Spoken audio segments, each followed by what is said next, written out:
Danny Beersman. Natuurlijk, ik laat u genieten van de show, af en toe moet ik wel zwijgen, aangezien het toestel ook weer lawaai maakt.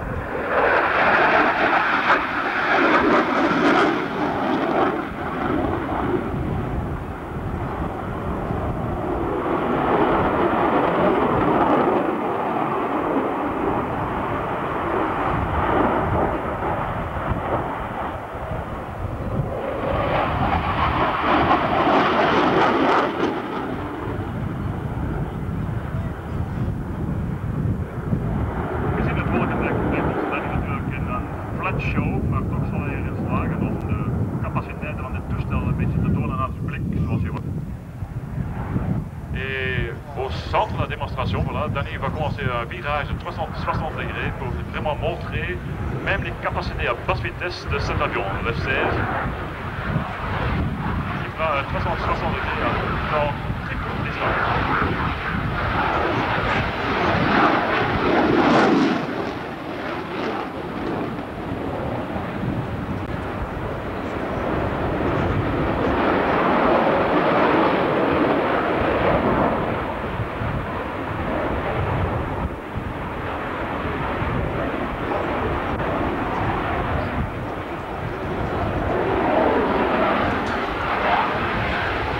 Demonstratie dus, zelfs aan lage snelheid en grote aanvalshoek, dat het vliegtuig wel liggen bijna rond de 80 kan opmaken. Dus tot ook de vliegcapaciteit en de mogelijkheden van dit toestel.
Heeft hij doorgenomen aan de operatie Deliberate voor Allied Force boven Bosnië en Kosovo.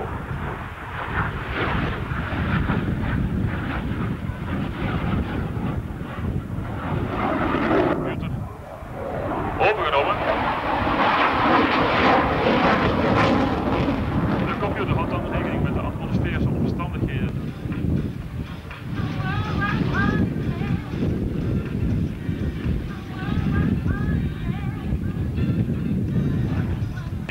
Bien les contrôleurs, eux, ont bien sûr un programme très minutieux. Il y avait le Spitfire qui vient de décoller et ce sera la présentation suivante après la A109. Et on a eu l'atterrissage du Transal, l'avion de secours de la patrouille de France. Mais voici la démonstration du A109.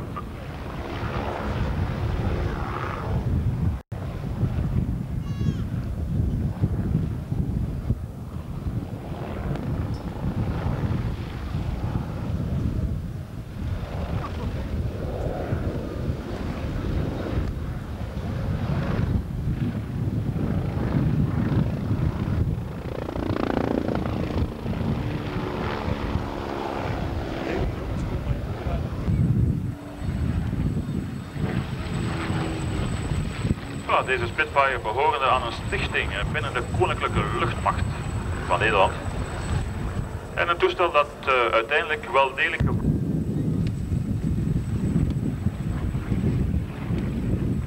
heeft ook al een palmares.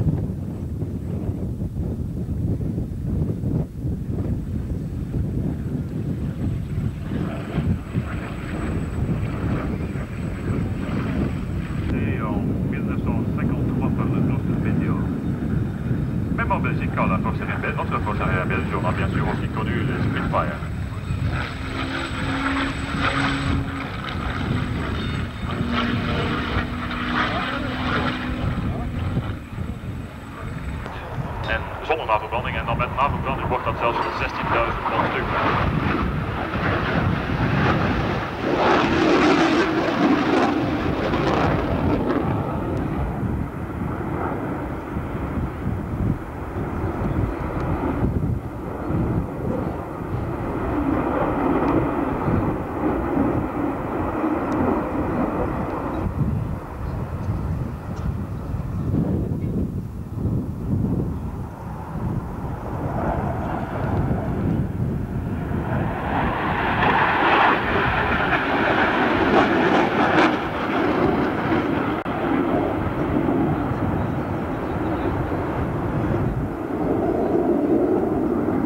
beste multi-role combat aircraft, multi-front versie, dus voor de luchtfrontaanvallen.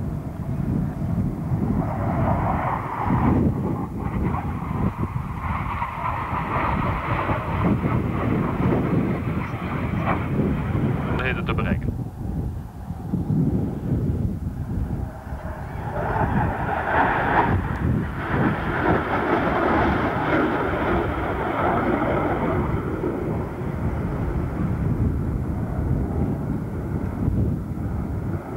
Dit om zoveel mogelijk luchtweerstand te vermijden.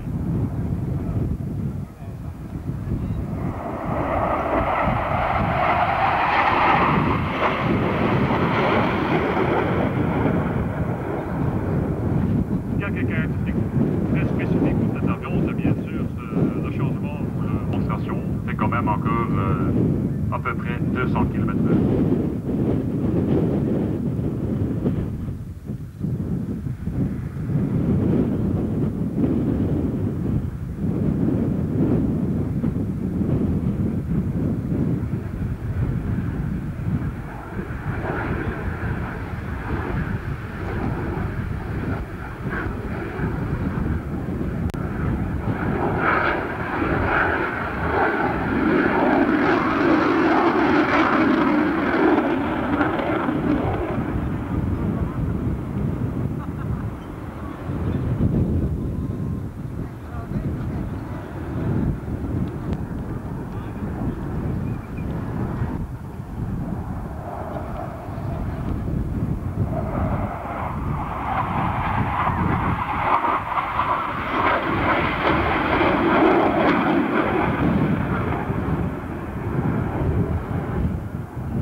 Donc c'est une très grande variété, bien sûr. On a bien sûr maintenant les derniers mois pu constater, pu explorer.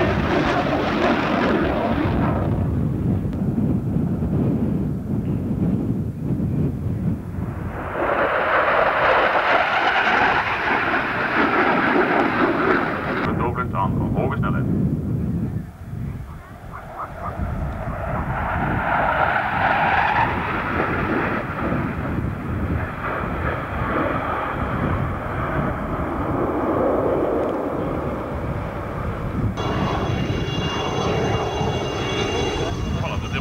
Vandaag van onze Alouette, de basis van Kokzijde, volledig geïntegreerd eigenlijk met het personeel van het eerste smaldeel van de luchtmacht. Het bestaat ongeveer uit een 20-tal personen, waarvan 4 piloten, 6 boordmechaniekers en 10 ground crew, dus mensen die dus in staan voor het onderhoud van deze Alouette 3's. Een Alouette 3 die het eerst werd genomen bij de marine, toenmalig de zeemacht, in 1971. En zoals gezegd, de hoofdopdracht bestaat erin om het inschepen van de Rhodesia en ook logistieke steun te leveren tussen de schepen en de landen. En voilà, dus dit is een demonstratie van kernkosteling. Dat is eigenlijk het materiaal dat wordt verpakt in een tent en dat tent wordt bevestigd onderaan de Alouette 3 en al dus overgebracht naar de schepen.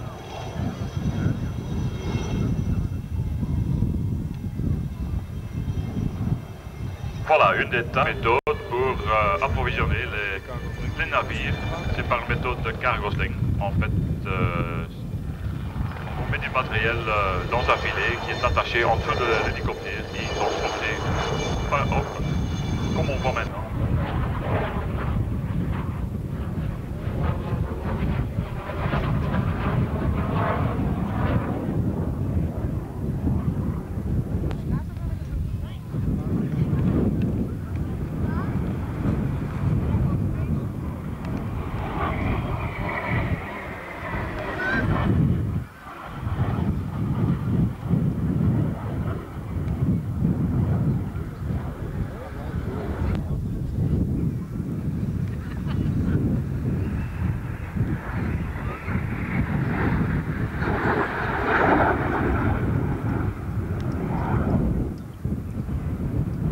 Alpha-Jet, un avion d'entraînement des places, mais un avion qui peut également être utilisé comme support aérien, le support des troupes au sol.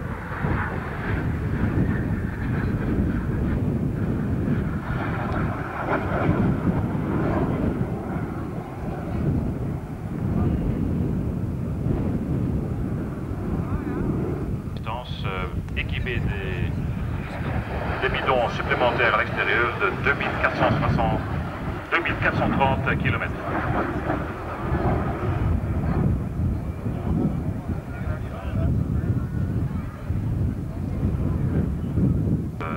On s'est en fait attaché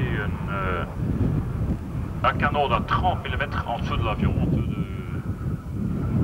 au milieu de l'avion, et en dessous des ailes, et on s'est attaché 2 bombes de chaque 1000 kg.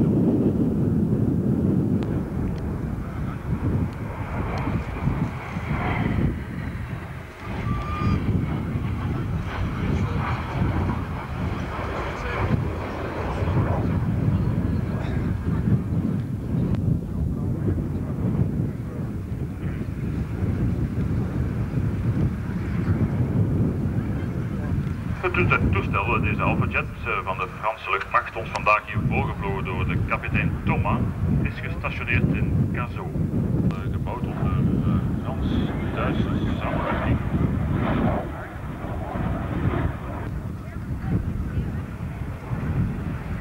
En zoals je kan zien, dus een zeer wel een variabel vliegtuig, een vliegtuig dat een zeer groot vliegdomein heeft, capabel is voor allerlei manoeuvres uit te voeren en dit natuurlijk uiteindelijk te leren te schieten met het kanon en het afwerpen van de bom.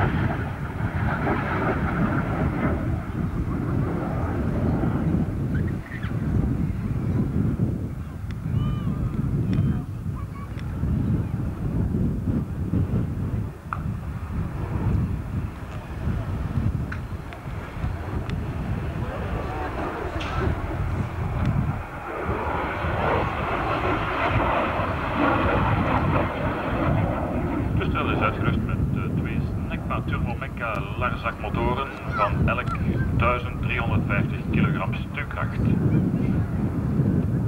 Dit laat toch een maximaal opstijggewicht toe van 7 ton.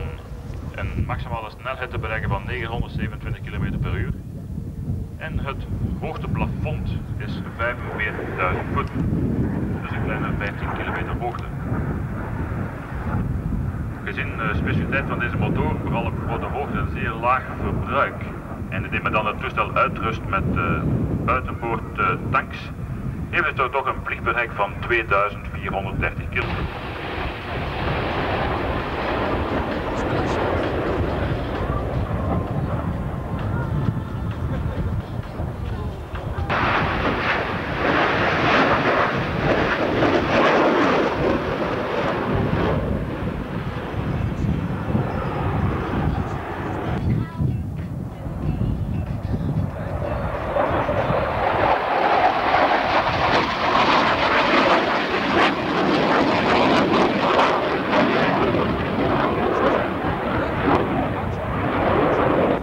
En zoals je kan zien, nog steeds nu in gebruik bij de Duitse luchtmacht.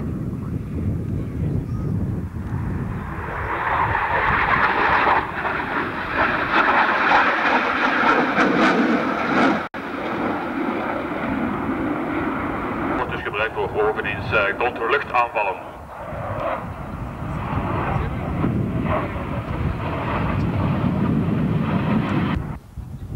Et ces deux moteurs lui permettent quand même d'atteindre une vitesse maximale de 2,2 fois la vitesse du son, ou à peu près 2400 km/h. Voilà, un passage à basse vitesse, train sorti et bien sûr aussi vers la derrière.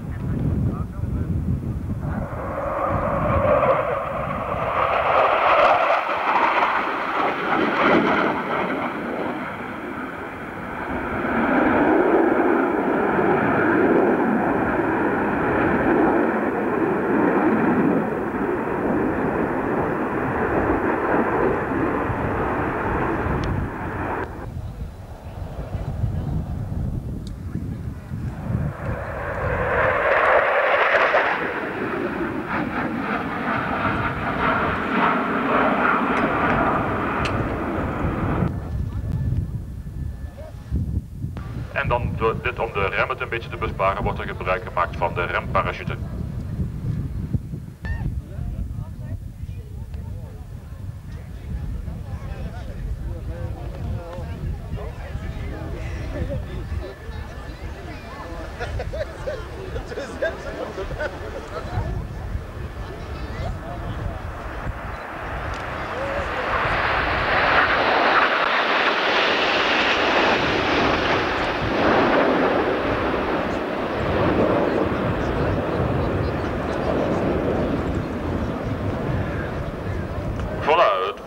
op het programma was normaal de Havilland Beaver, een transporttoestelletje, ook een oldtimer. Maar we hebben voorlopig geen nieuws. Ook dit toestel komt van Engeland. En we hebben geen nieuws en waarschijnlijk is hij ook dus betrokken in de slechte weersomstandigheden en zal hij waarschijnlijk kokzijde niet kunnen vervoegen. Maar ondertussen hebben we hier andere Engelsmannen zien evolueren. Zij hebben nog een beetje benzine open. Ze zeggen, kijk, vooraleer we aan het display beginnen, of vooraleer dat we landen en ons voorbereiden voor het display, kunnen we nog enkele passages doen voor het publiek, onze Red Arrows. Maar zij komen natuurlijk later deze namiddag nog aan bod.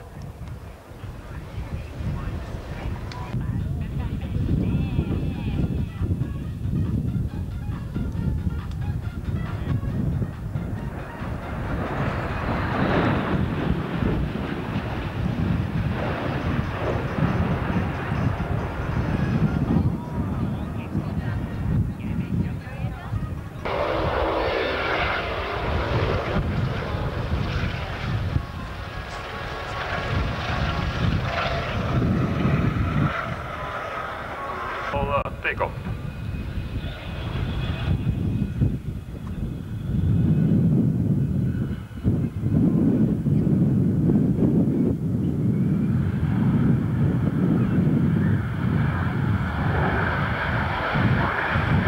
Zoals we niet hebben gemeten, was dus 17,5 meter aan de bodem op dit moment.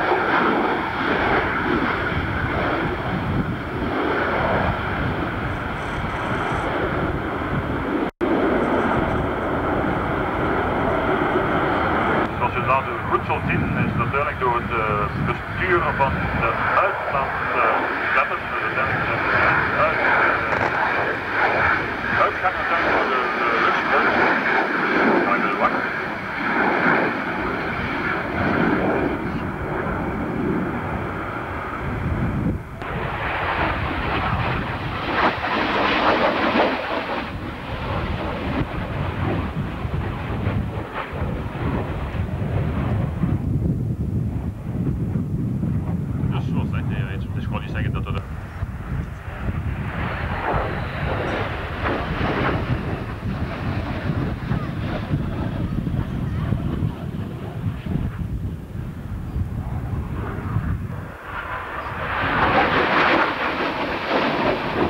Grâce à plusieurs modifications des dernières années, est toujours opérationnel et ça a été prouvé même. L'avion nous présenté aujourd'hui stationné dans l'Osio Operational Conversion.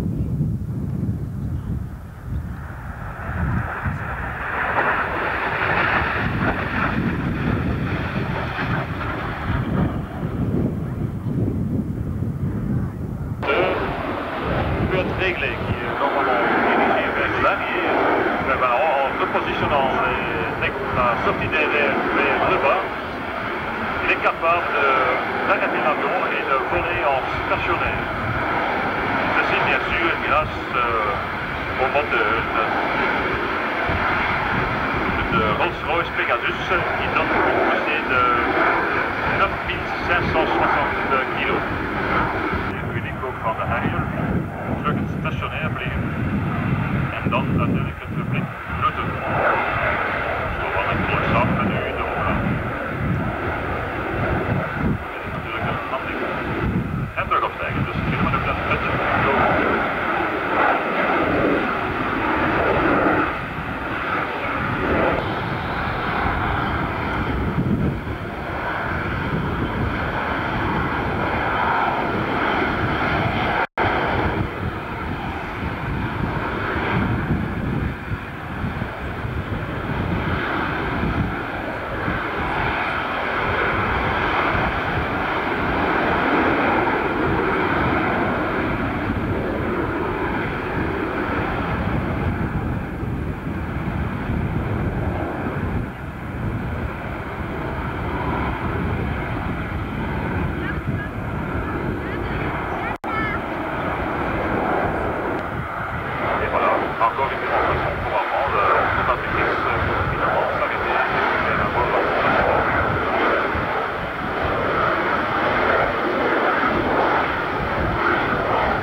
tempo ou bien il va saluer ce public et puis partir en arrière.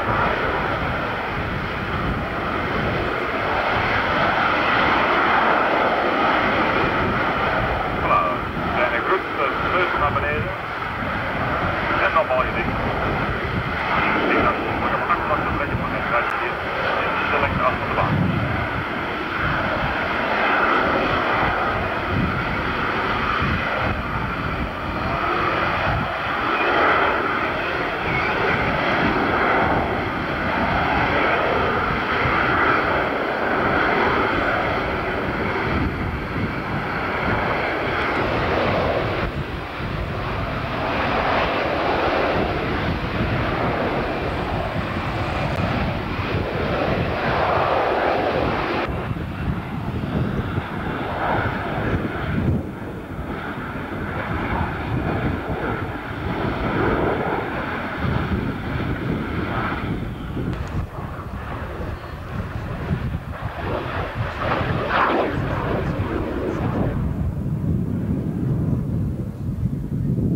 Luchtmacht, landmacht als zeemacht.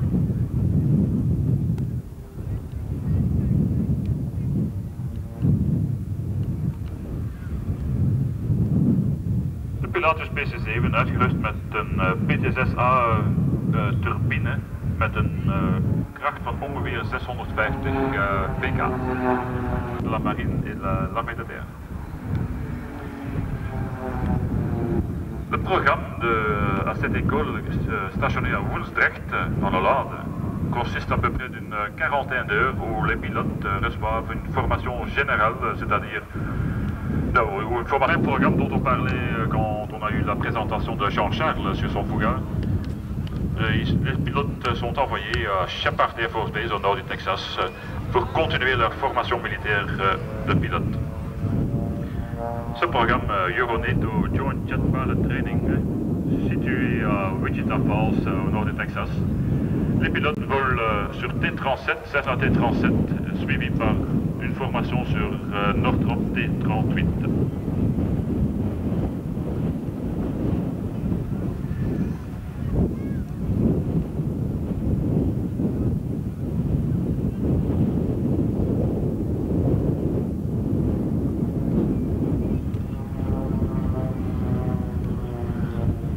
Het toestel wordt ons hier vandaag nog voorgevlogen door de kapitein Renger Idema. Het is reeds zijn derde jaar dat hij dit toestel presenteert. Hij heeft een zeer ruime ervaring natuurlijk op jets, operationeel piloot geweest op F-104 Starfighter en op de Northrop F-5. Momenteel is hij dus instructeur op deze Pilatus PC-7 te geven, maar hetgeen zij vooral gaan doen vandaag is een demonstratie van de primaire opdracht van het eerste smaldeel, namelijk de redding op en vooral op zee. Dus voor deze demonstratie zo dadelijk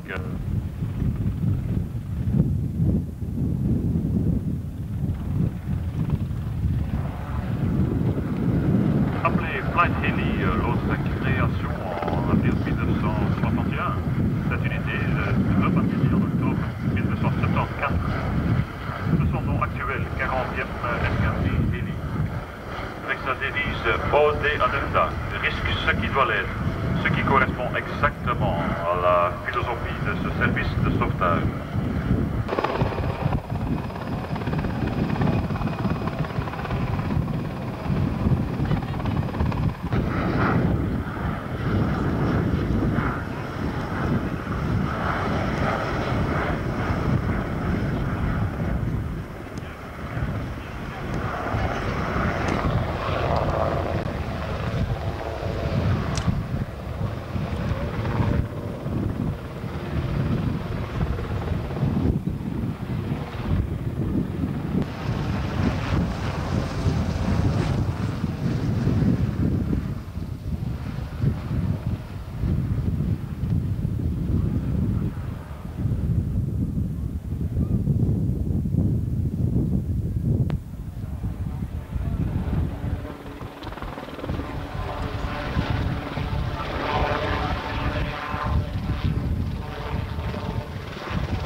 Engelse Tornado, dus onze Tornado's, de Multi-Role Combat Aircraft.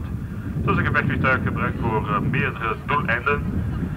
Wel, hier is al een toestel dat gebruikt wordt door de Duitse marine.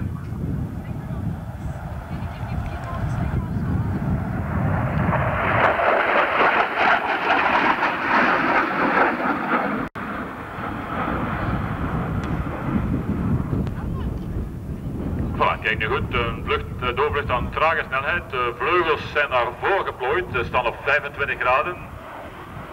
En dan dus de kleppen zijn neergelaten. De doorvlucht aan 200 km per uur toch nog.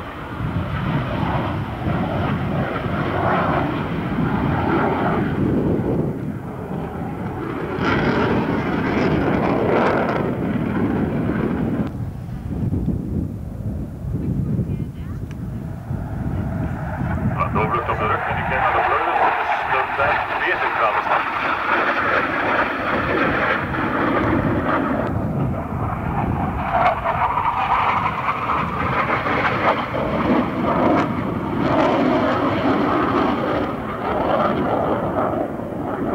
Opzoekingen en dan maakt dus het toestel klaar op dat de piloot het toestel optimaal kan.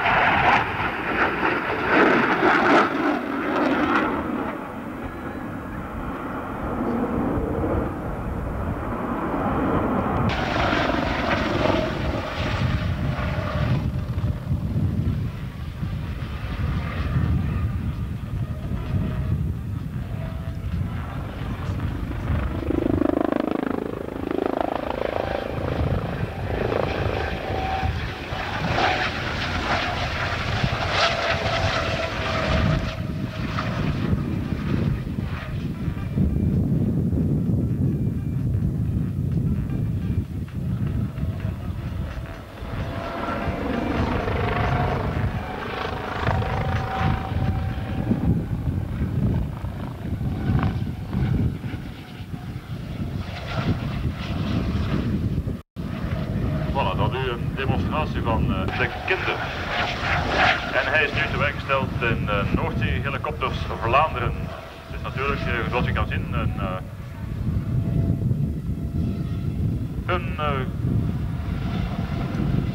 een vereniging opgericht in het kader van de Vlaamse overheid die moet instaan voor het lossen van de vliegtuigen. Correctie, het lossen van de vliegtuigen, maar wel degelijk van de schepen binnen de Noordzee. Dauphin helikopter. Speciaal gebouwd, ook speciaal ingericht voor de redding.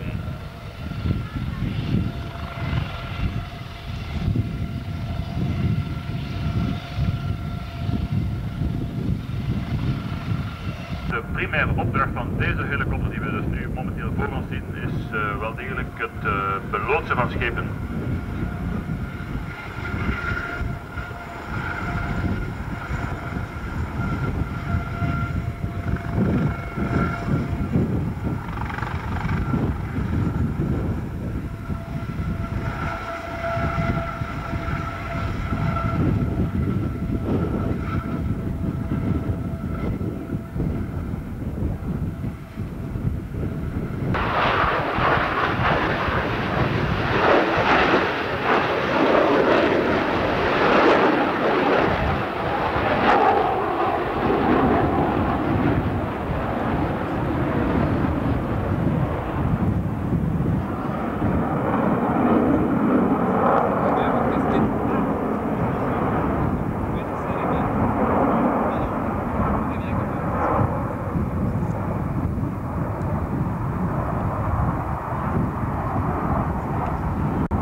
Voilà donc une démonstration de Voltige Victor, une patrouille de 2 Mirage F1. Une présentation très unique en formation très serrée.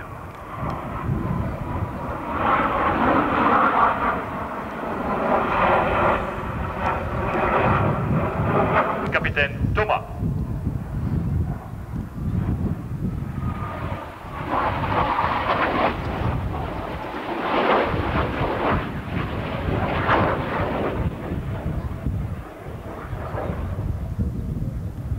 Il fait tout confiance dans son leader. Il le suit, voilà, il ne regarde que l'avion de son leader et exécute les mêmes manœuvres que le leader en restant bien comme on voit.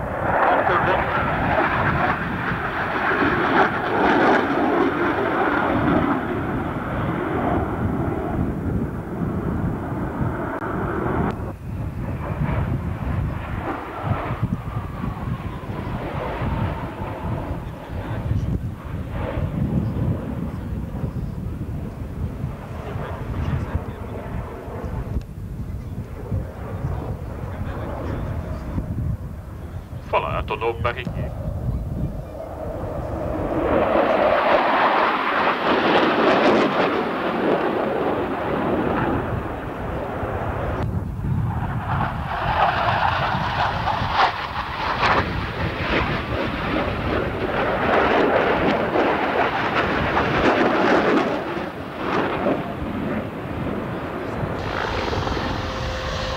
Voilà, om toch niet 15 of 20 minuten zonder activiteiten te zijn, hebben ze een kleine aanpassing van het programma gedaan. Dan krijgen we nu reeds de voorstelling van de Gripen.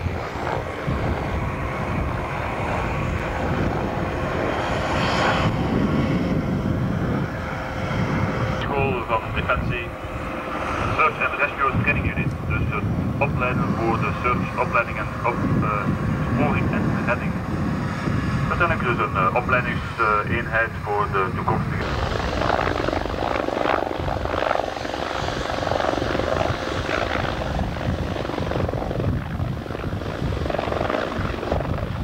Dus deze eenheid, deze Search Rescue Training Unit, is verantwoordelijk voor de opleiding van alle.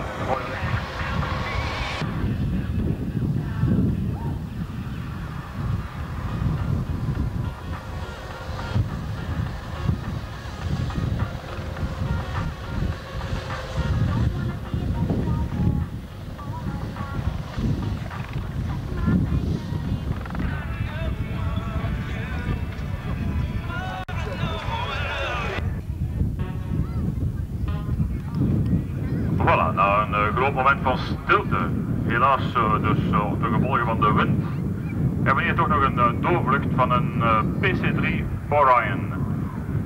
Het toestel is opgestegen in Nederland, ergens in Nederland, komt hier enkele doorvluchten maken en keert dan terug naar zijn thuisbasis in Nederland.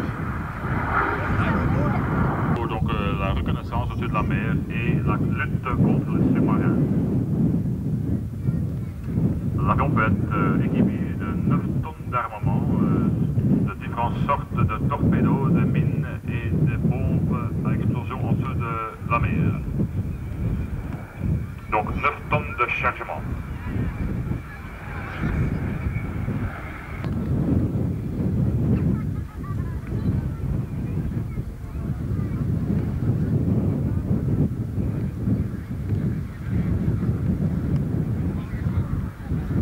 Voilà, dus verschillende doorvluchten. Dit is dan natuurlijk wielen neergelaten en uiteindelijk een gesimuleerde landing. Een doorvlucht, gesimuleerde landing door nog altijd 150 km per uur.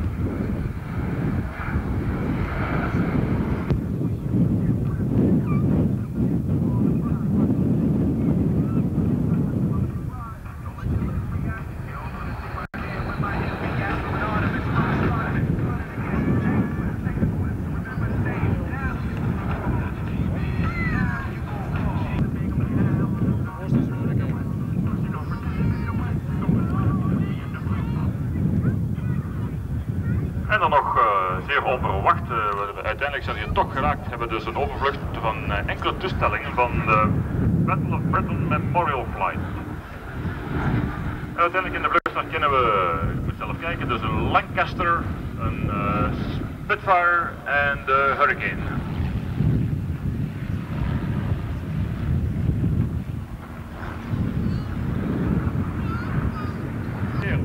savent pas décoller ici ni atterrir vu la condition météorologique de vent, parce qu'après leur démonstration, ils vont se divertir sur Ostend.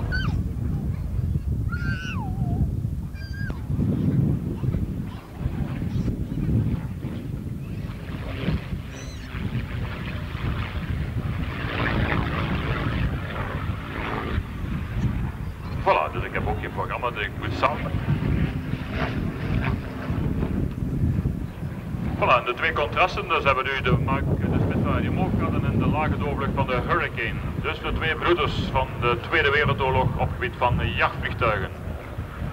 Het grote verschil, de Spitfire volledig gebouwd uit aluminium, de Hurricane nog gebouwd met houten kader en overspannen met linnen doek.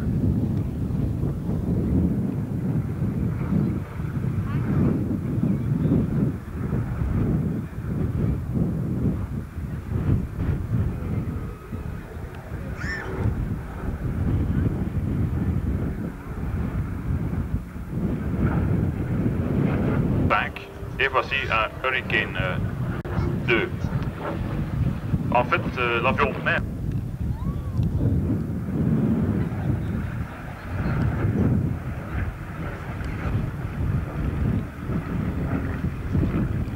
De huisvesten, dus uiteindelijk de grote vuurkracht van deze twee fighters. En dan nu van links aanvliegend onze bomber, de Lancaster.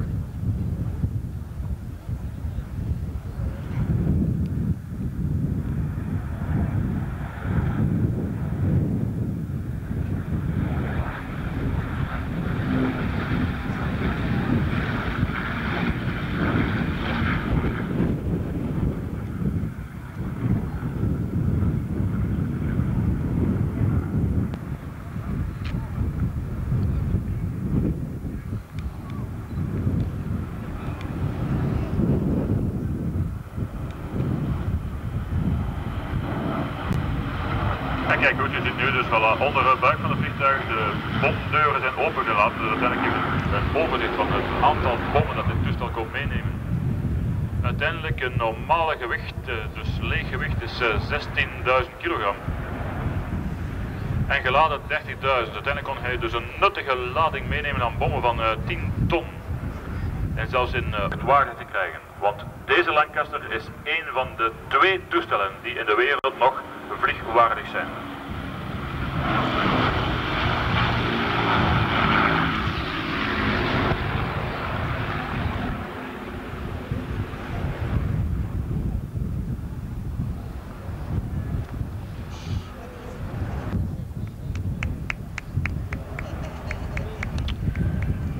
Peut-être bien connu de Lancaster parce qu'ils ont, par exemple, la 617e escadrille Dambusters a été équipée de ces avions. Donc les Dambusters spécialement équipés pour en fait, attaquer les barrages.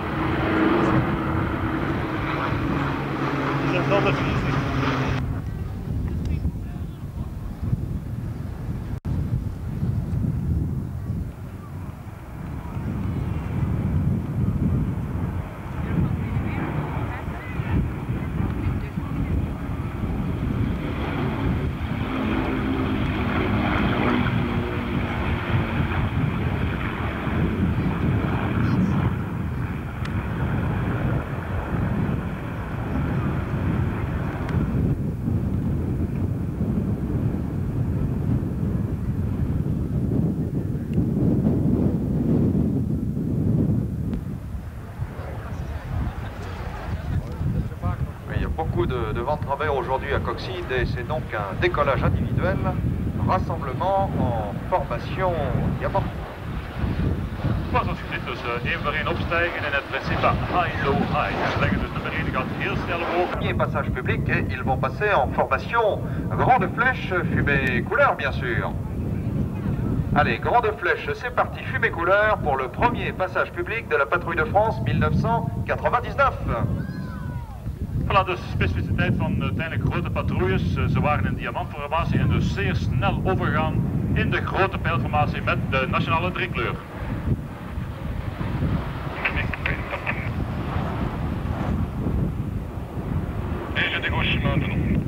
On coupe les fumées, on dégauchit et on va partir pour une nouvelle oreille à gauche cette fois-ci. Alors cette oreille maintenant elle est très importante car elle permet au leader d'une part de laisser augmenter la vitesse vers la vitesse d'évolution de la patrouille, environ 600 km/h, et également, cela semble être le cas aujourd'hui, elle permet au leader d'aller regarder où se trouvent les nuages. Et en fonction de cela, elle vous présente trois types de présentation avec 1350 mètres, et cela semble être le cas aujourd'hui, la présentation beau temps, car il fait toujours beau à Coxyde, c'est bien connu. La présentation mauvais temps, le jour où vraiment il pleut, mais ça doit être très rare, avec seulement 100 mètres de plafond. Et puis, il y a éventuellement une présentation intermédiaire, avec 750 mètres de plafond. La fumée, la voilà. Regardez-les bien, phare allumé. Avec la fumée, regardez bien ce qui va se passer à la coupure des fumées. On a dilaté le diamant. Zeer goed opletten van zodra de rookpotten worden afgezet, dan gaat er dus een inknapman, dus uiteindelijk iets heel speciaal gebeuren.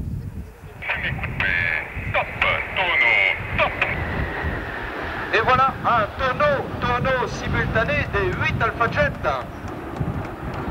Et dès que c'est terminé, on repart en boucle formation diamant.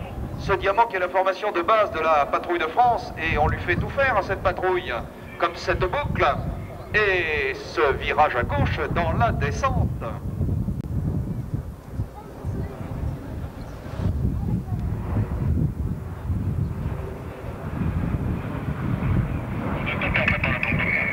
Voilà, ils étaient en diamant, ils passent en formation Concorde. Nouveau changement de formation, vous allez voir beaucoup de changements de formation. Ces changements sont bien sûr donnés par le leader, le commandant Dominique Perrier, qui est rentré à l'école de l'air en 1987. Qui nous vient du Mirage 2000N de la base de Luxeuil. C'était le député leader l'année dernière. Il est en deuxième année à la patrouille de France. C'est le leader de la patrouille 1999. Ils étaient en Concorde, ils passent en très grande flèche. Ils vont revenir face à nous, phare allumé. Ils vont brancher les fumées couleurs. Et regardez bien ce qui va se passer pendant la boucle.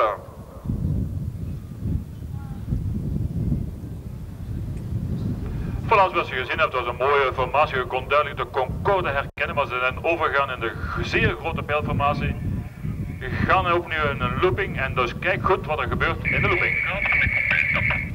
Et on repasse en Concorde, regardez bien les solos qui repassent à l'intérieur de la formation. On est parti pour une boucle, formation Concorde. Et on retourne à gauche dans la descente.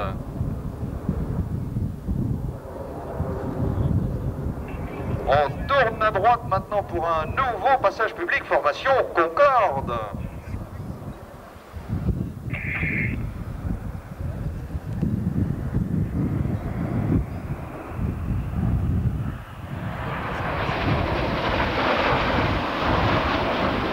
Allez, on dégauchit, on va couper les fumées, on se prépare pour une nouvelle oreille. Fumée blanche maintenant. Et une oreille à droite avec un joli changement de fumée pendant cette oreille. Le commandant Dominique Perrier, 2100 heures de vol aujourd'hui, qui donc était pilote de Mirage F1 et de Mirage 2000. Allez, coup de palette, on change de fumée.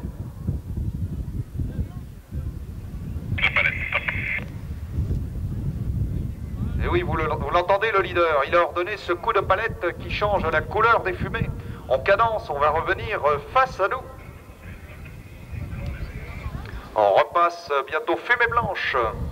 On revient face au public, face à vous, avec les phares allumés. Et on se prépare pour la suite.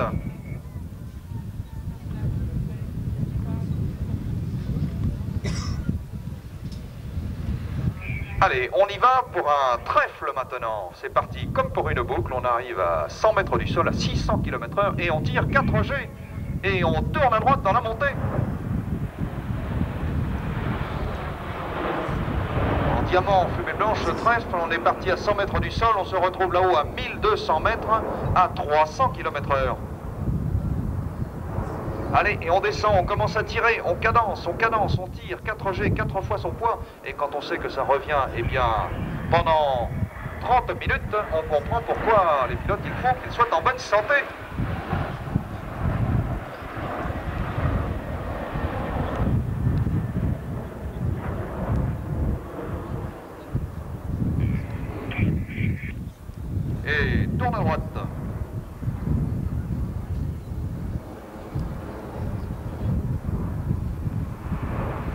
voilà, il redescend de formation flèche, il repasse en formation diamant maintenant.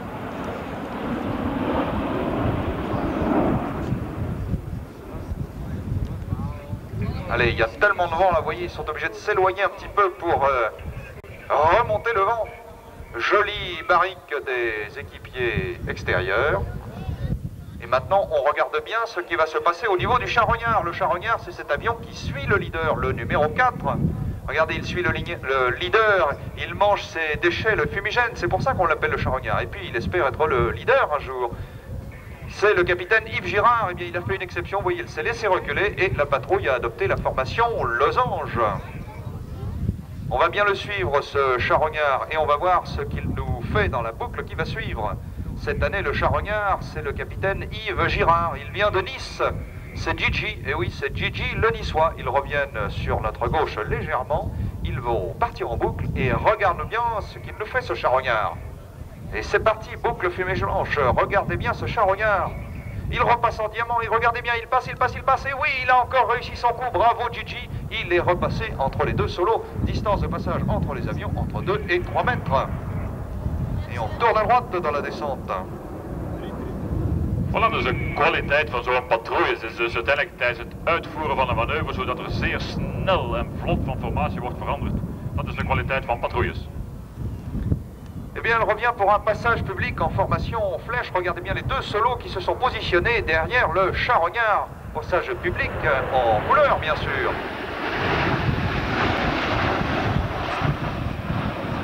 On va dégauchir, on va couper les fumées, on va repartir pour une boucle, on passe en dard maintenant. C'est-à-dire que les ailes reculent sur le charognard. Il s'éloigne sous 45 degrés et c'est reparti pour une boucle. Comme le dit le leader si bien, ils vont bientôt repasser en flèche. Les deux ailes remontent sur le leader. Et on va bientôt tourner à droite. Et tourne à droite.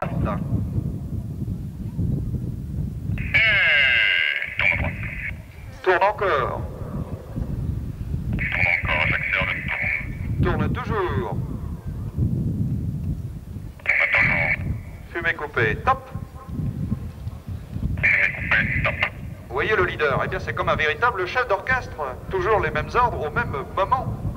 Ils ont adopté la formation T et ils vont partir dans cette formation T. Formation bien difficile à tenir, ils vont partir pour une barrique à gauche.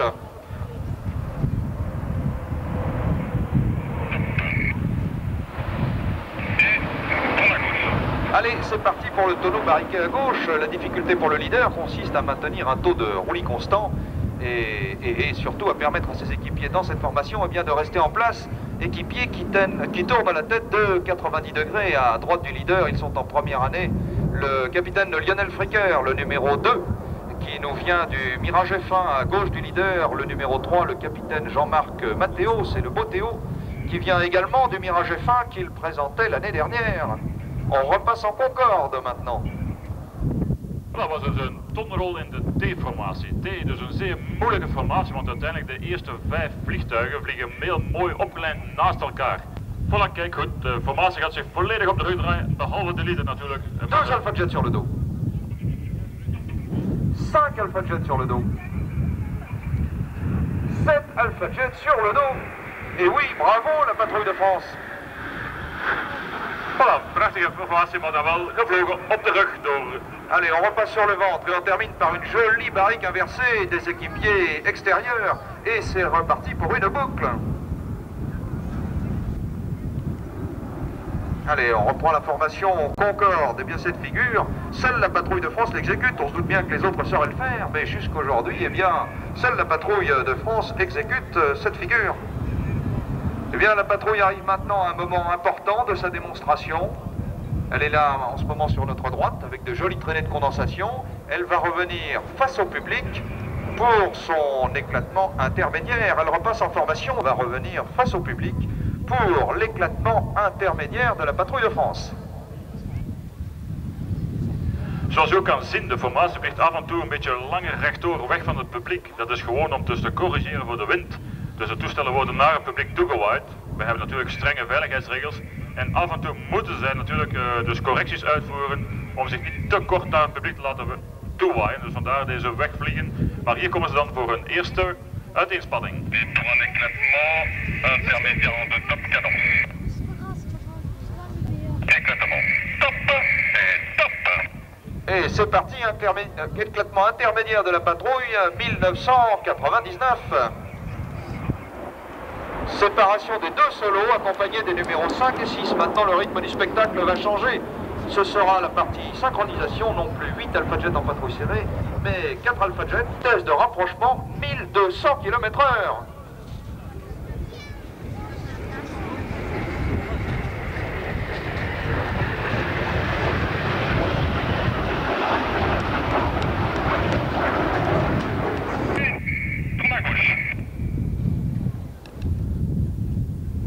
Voilà, ze zijn dus opgeklommen in een formatie. Ze gaan dus nu individueel dus uiteindelijk een tonrol uitvoeren. En kijk goed, eens de tonrol uitgevoerd gaan ze dus zeer snel terug overgaan in een gesloten formatie van 4 vliegtuigen.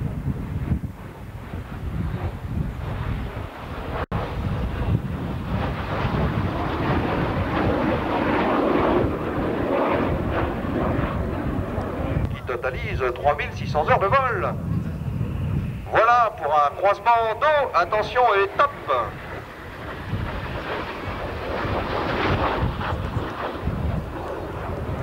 À notre gauche, on reste sur le ventre, sur notre droite, et au croisement, on inverse.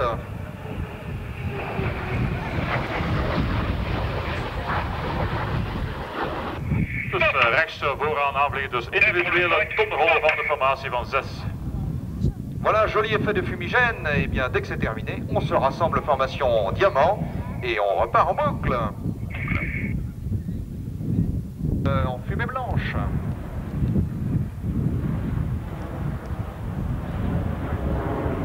À l'extrême gauche de numéro 5, le capitaine Franck Remazaille, pilote de Jaguar qui nous vient de la base de Toul et qui totalise 3600 heures de vol aussi. C'est sa 3e année à la patrouille de France.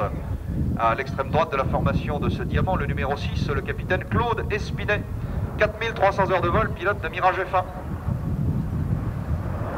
La coupe et c'est parti.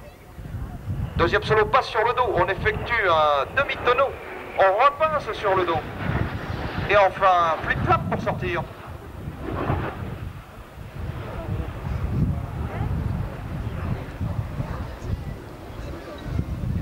On branche la fumée.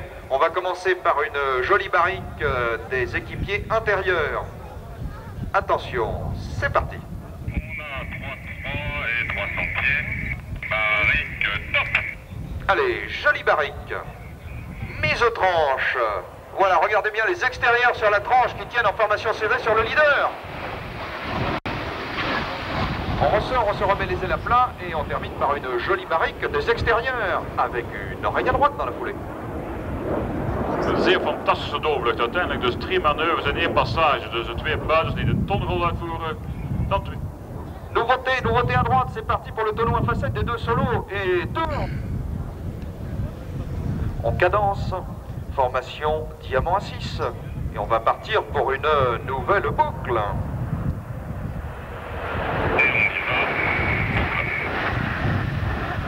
Voilà, et on se prépare pour un nouveau moment important de la présentation. Et tourne à gauche. Et dans la gauche. Ah, il obéit bien ce leader, il obéit bien du sol. Il répète toujours ses ordres au même moment, ce chef d'orchestre. On va passer en formation 2 poutres maintenant. Et mesdames, levez bien les yeux au ciel, car ce qui se prépare, c'est pour vous. Voilà, on passe en formation 2 poutres, on va repartir en boucle, on va tirer sur le manche. Et c'est parti, on va se séparer, on va envoyer les fumées. Et mesdames, c'est pour vous. Wel een heel speciaal figuur, dus een formatie split in 2x3 voor een heel speciaal figuur. Speciaal aangebracht voor de dames door de patrouille de France. Et oui, le cœur de la patrouille de France, et tandis que ce cœur va s'achever dans la descente, eh bien regardez bien là-haut sur notre gauche nos 2 solos qui sont remontés dans le ciel et qui vont planter leurs flèches tel Cupidon.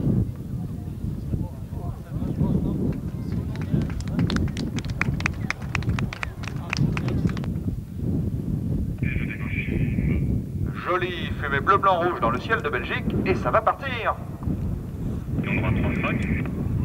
Pour un éclatement final, petite finale. Et oui, ils étaient encore en France, ils sont en Belgique maintenant. Éclatement. Top. Top. Et top.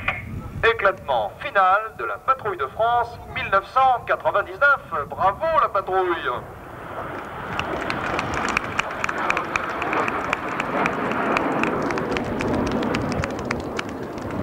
Et pour le top shot, top. Et pour Friction, top. Et pour Gigi, top. Et pour Théo. On tire sur le manche, on tire 4G, on cabre à 30 degrés pour un tonneau simultané suivi du break. Allez, on passe en vente arrière, on s'espace d'environ 600 mètres.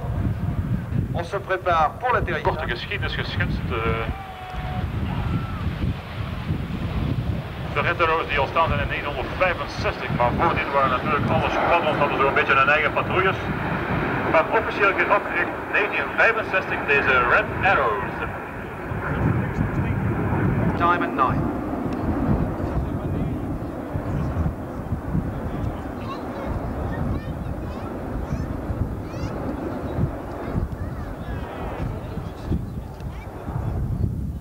It's hot.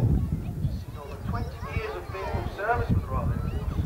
It is the most successful training aircraft of its time. It's powered by Rolls-Royce Ardor engine, developing some 2,350 kilograms of thrust. Turning to the display today, in the first half you can expect to see a series of manoeuvres with all 9 aircraft in close formation. There'll be some excellent photographic opportunities, and I'll try to warn you when these occur. Hebben Velassie, de Red Arrows.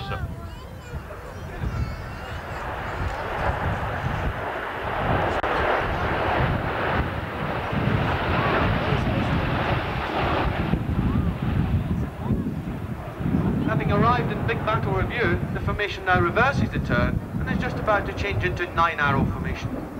And at the tip of the arrow as they do that, we Red 1 Wing Commander Simon Meade. Sam is in his 3rd and last season with the team as leader, having previously served as a wingman from 1991 to 1993.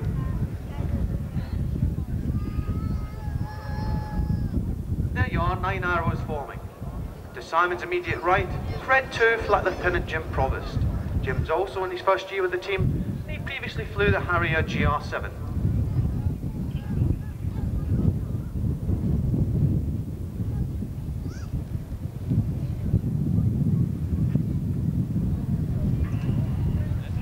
The formation is now turning towards you and is just about to pull up for the 9-arrow change into Diamond Loop.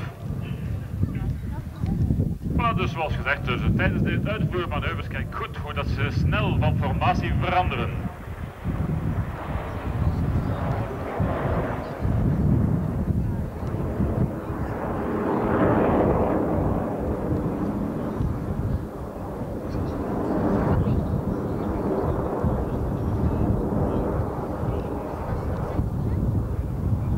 The formation now turns away from you for the Diamond Bend.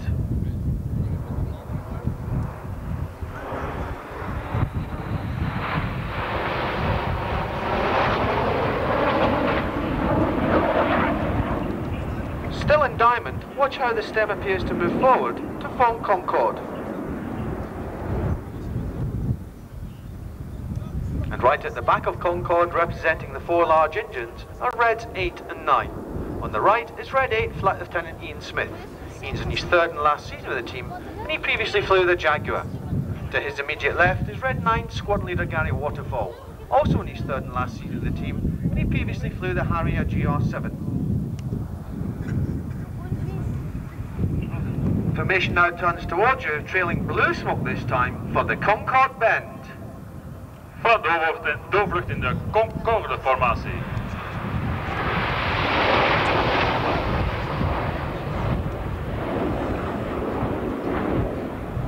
Each Red Arrows pilot is a volunteer who would have flown some 6 years on operational aircraft before being selected to join the team. Out of the 30 to 40 pilot applications we receive each year, we only select 2 or 3 pilots to join. So as you can imagine, competition for selection is fierce. Voilà, net zoals de Patrouille de France hebben we ook hier veel kandidaten elk jaar, een 40, 50-tal zelfs. En daaruit worden dan telkens 2 of 3 kandidaten geselecteerd voor een periode met de Red Arrows. Approaching from your left-hand side now, the smoke will come on as they're just about to pull up, this time for the Feathered Arrow roll.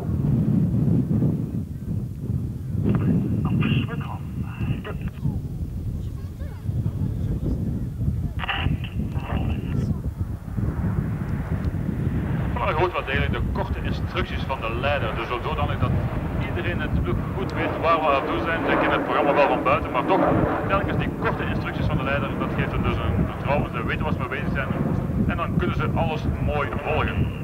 Dus zoals mijn Franstalige collega, of de Franse collega bij de Tour de France gezegd heeft, de leider is eigenlijk een orkestleider. Once selected for the Red Arrows, each team member will serve for 3 years before returning to operational flying or instructional duties. Within the team, we have pilots who have flown operational missions over both Bosnia and Iraq. An unusual formation called Eagle coming up now, named after the famous American lunar landing module, the Eagle. There you are, the Eagle has formed. Dat is dus de Arend-formatie. En zoals ook gezegd, voor de patrouille vooraleer je kunt geselectioneerd zijn, moet je wel degelijk een operationele tour gedaan. Een minimum 6 uur met gevechtsvliegtuig gevlogen hebben alvorens geselecteerd te zijn voor Red Arrows. Approaching at over 420 miles per hour with red smoke trailing, they're now pulling up for the Eagle Quarter Clover. Een klaverblad. Having entered this maneuver with the speed in excess of 400 miles per hour, the speed will reduce to only 150 miles per hour at the apex of the maneuver, and attaining 6,500 feet.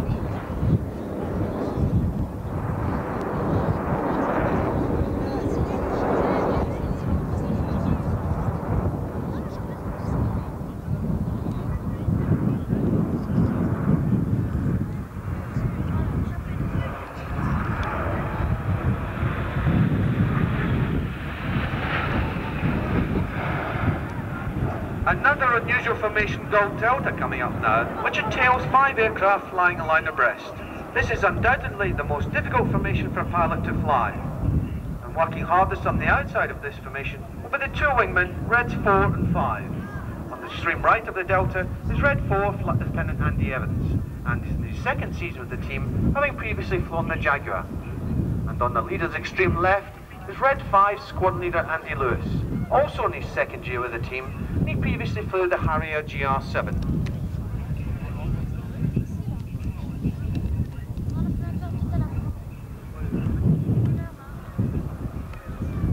A good one for the cameras. The formation now turns towards you, this time for the Delta Bend. Dus de Delta-formatie zit weer net de eerste 5 vliegtuigen mooi naast elkaar. Dus de moeilijkheidsgraad is dat de piloten hier volledig 90 graden hun hoofd hebben gedraaid om uiteindelijk de leider in het oog te houden.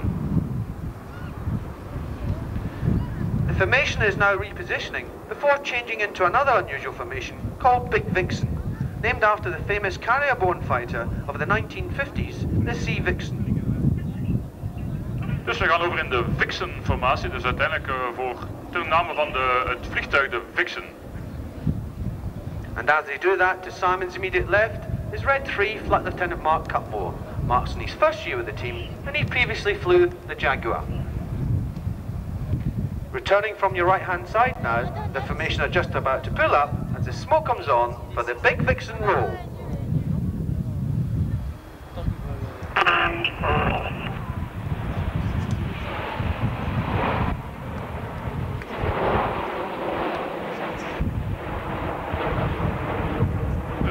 Tonrondes in deze Vixen-formatie. Tonneau barriqué en formation Vixen.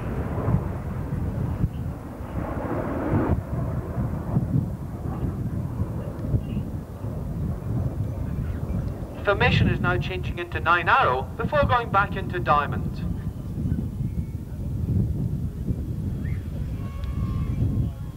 Holding the lights. Now, tightening. Short on it. Now. Once again in Diamond, the formation are now positioning for the Quarter Clover before they split on the way down for the 4-5 cross.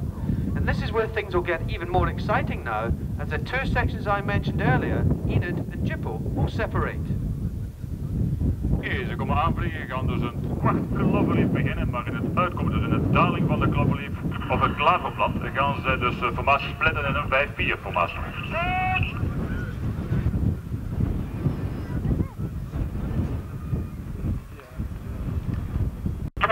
Left now.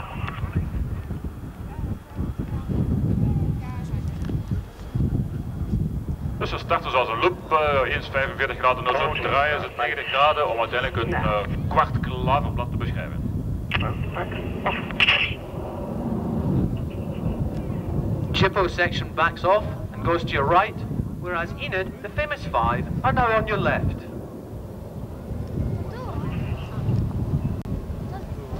They now turn towards each other for the 4-5 cross.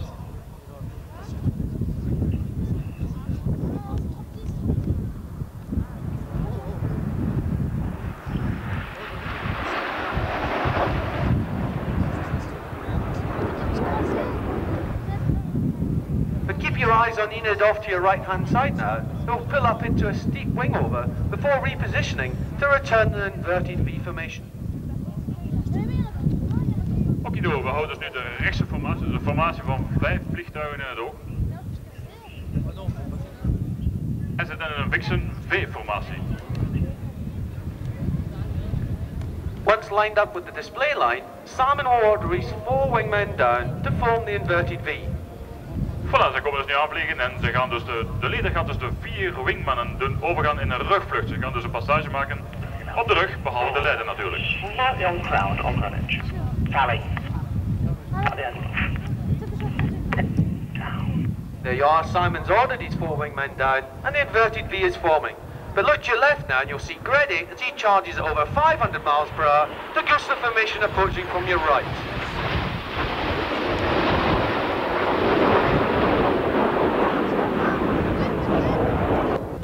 Voilà, dus een manoeuvre dat we reeds gezien hebben deze namiddag, nogmaals het hart.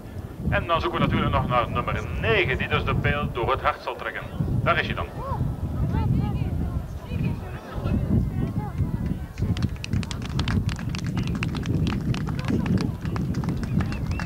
To your left and right now, we have the synchro pair. Maneuvering to your right is Red 6 synchro leader, squadron leader Andy Cuban.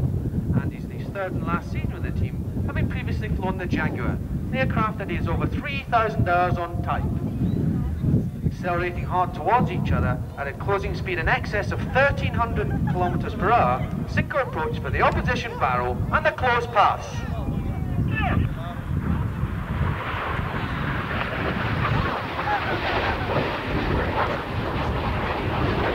And don't worry, there'll be more close passes to come. Inderdaad, een mooie kruising en dus een rol maken dan nog een korte tonrol. Maar dat is natuurlijk nog niet alles. Ze gaan nog meerdere spectaculaire kruisingen maken voor het publiek. You look to your front, you've dropped 7 strands of spaghetti into a boiling pan.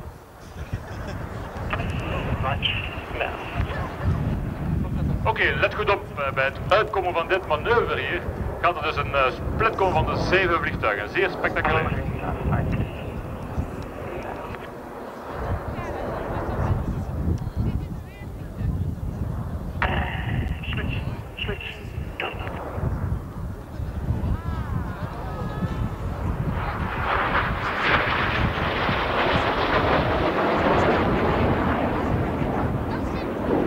Dus een formatie van de 2, 1 op de rug en dan een rol uitvoeren.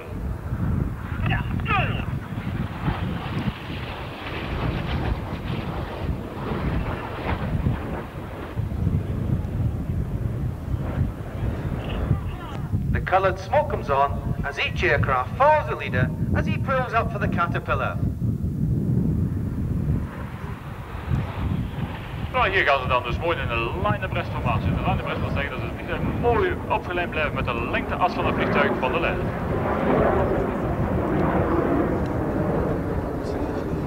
Niet vergeten dat tijdens dit manoeuvre de piloten toch 5 maal hun eigen gewicht trekken.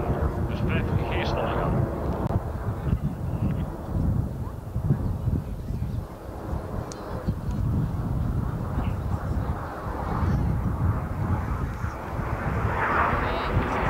left now, the rear section Jippo return for the spectacular corkscrew.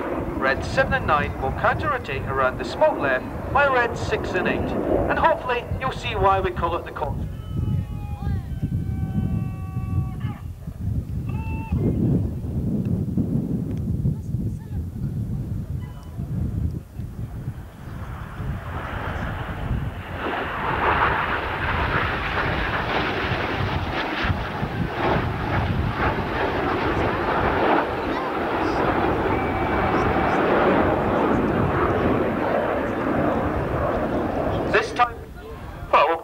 Aanvliegend hebben we dan de grote formatie. Ze gaan ook individueel dus tonrollen uitvoeren, wegvliegend van de leider.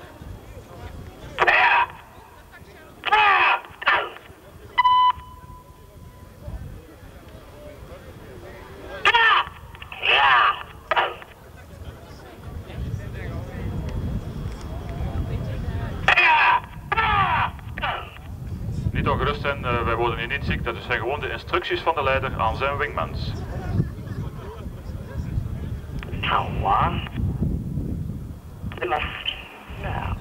The formation now turns away from you to form a rainbow. But as they do that, if you look directly in front of you now, you'll see 4 nose lights approaching. The smoke will come on as they race towards you for the astonishing Jippo break.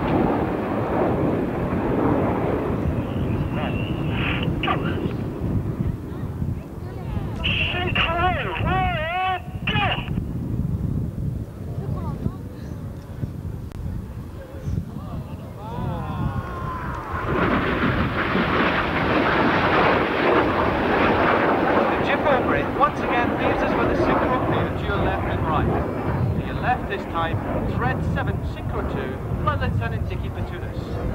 Dickie's in his second seat of the team, having previously flown the Jaguar, and the 29 is one of the youngest Red Arrows pilots of all time. Once again accelerating hard towards each other, synchro.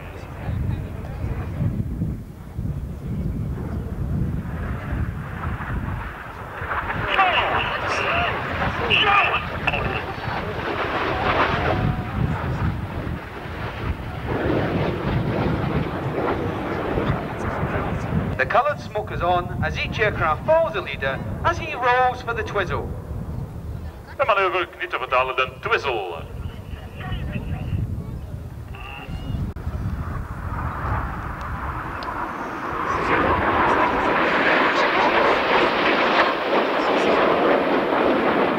Once again, your left and right, synchro racing towards each other for more close passes. En hier zijn dan onze solo's weer voor enkele kruisingen. And as they cross this time, they'll pull up for the opposition loop. Voilà, bij de kruising gaan ze over naar een verticale lus.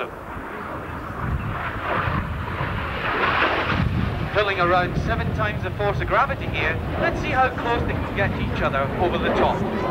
Het is uiteindelijk de bedoeling dat ze markant en mooi op top van de verticale lus markant terugkruisen.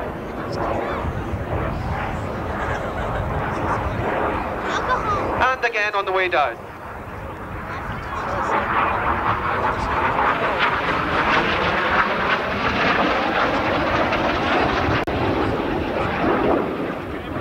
Section out to your front, we'll finish with a spectacular Vixen break. Wel, nu alles een beetje gelijk. De twee solos gaan terug naar elkaar vliegen.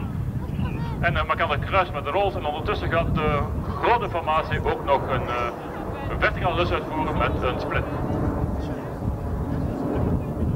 And here comes synchro.